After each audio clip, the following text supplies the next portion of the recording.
This protocol is used to monitor the rehabilitation of patients with hand grip deficits.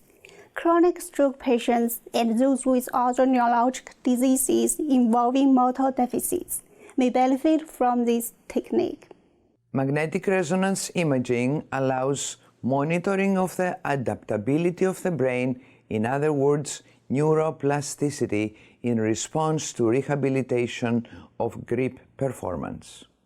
With suitable modification of the force stimulus device, this method can be applied for rehabilitation of disabilities affecting other regions of the body. This device and any modifications must retain MR compatibility.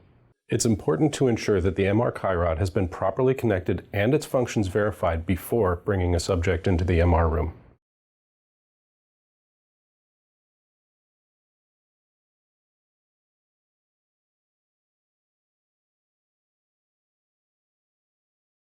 Prior to starting this experiment, first obtain informed consent from the subject and thoroughly screen them for MRI safety. Do not proceed with the scan if the participant has any potential MRI contraindications.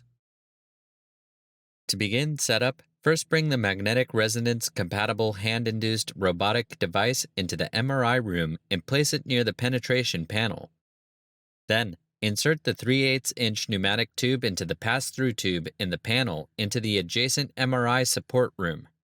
Then, connect the support room force sensing and encoder cables to the D-sub connector on the external side of the penetration panel, as shown here.